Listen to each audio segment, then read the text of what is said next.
લાડવાનું દળાવ્યા વગર આપણે આજે 3 પ્રકારના લોટમાંથી ચૂરમાના લાડુ બનાવીશું. જો લાડવાનું ઘરમાં દળાવ્યું ન હોય અને ઇન્સ્ટન્ટ લાડવા બનાવવા હોય તો આવી રીતના 3 લોટ મિક્સ કરીને તમે ચૂરમાના લાડુ બનાવી શકો છો. અહીં મેં ઘઉંનો લોટ, ચણાનો લોટ અને રવો લઈ અને આવી રીતના મિશ્રણ કરી લીધું છે.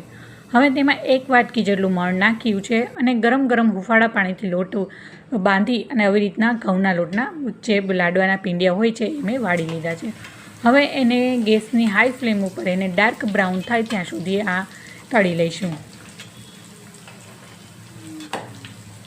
હવે જે આપણે આ લાડવાના પીંડિયા છે એ ડાર્ક બ્રાઉન થઈ ગયા છે. હવે ઠંડા થઈ જાય એટલે આપણે એને નાના નાના ટુકડા કરી અને મિક્સર જારમાં પીસી અને લાડવાનો ભૂકો તૈયાર કરી લઈશું. હવે જે છે મેં આવી રીતના નાના ટુકડા કરી લીધા છે. હવે એને મિક્સર જારમાં આપણે ભૂકો કરી લઈશું. હવે લાડવાનો બધો ભૂકો બનીને રેડી થઈ ગયો છે. તેમાં થોડી કિશમિશ અને નાનો એવો જાયફળનો ટુકડો ખમણી લઈશું. ત્યારબાદ એક કઢાઈમાં ગોળ અને ઘીની પાઈ કરવા મૂકી દઈશું.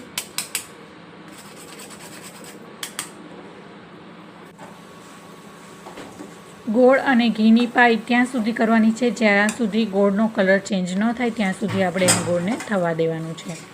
તમે જોઈ શકો છો ધીમે ધીમે ગોળનો કલર છે એ ચેન્જ થવા લાગ્યો છે અને સાઈડમાંથી બબલ્સ થવા લાગ્યા છે. એટલે સમજી લેવાનું કે આપણે ગોળ અને ઘીની પાઈ છે એ પરફેક્ટ બનીને રેડી છે. હવે આપણે ગેસની ફ્લેમ બંધ કરી દઈશું અને જે લાડવાનો ભૂકો છે એમાં ગોળ ઘીની પાઈને ઉમેરી દઈશું અને બધું મિશ્રણ સરખું રીતના મિક્સ કરી લઈશું. ચોક્કસથી ઘરે બનાવજો, બધાને ભાવશે આ લાડવા. અને જે આપણે લાડવાનું દળાવ્યા વગર આવી રીતના બનાવ્યું છે કોઈને આઈડિયા પણ નહીં આવે અને ટેસ્ટમાં સેમ એના જેવા જ લાગે છે. હવે અહીંયા મેં 3 થી 4 ચમચા જેટલું મેં ગરમ ગરમ ઘી ઉપરથી રેડ્યું છે.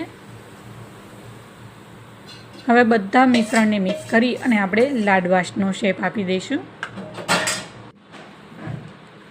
હવે અહીં હાથ વડે લાડવાનું ચૂરમું લઈ અને આવી રીતના હાથ વડે થેપી અને આપણે લાડવાનો શેપ આપી દઈશું. અથવા તો તમે આવી રીતના બીજા શેપમાં હું તમને બતાવું છું કે તમે ગોળ રાઉન્ડમાં પણ લાડુનો શેપ આપી શકો છો અથવા તો જે લાડવાનું મોલ્ડ આવે છે એમાં પણ તમે કરી શકો છો તમારા પસંદ મુજબ.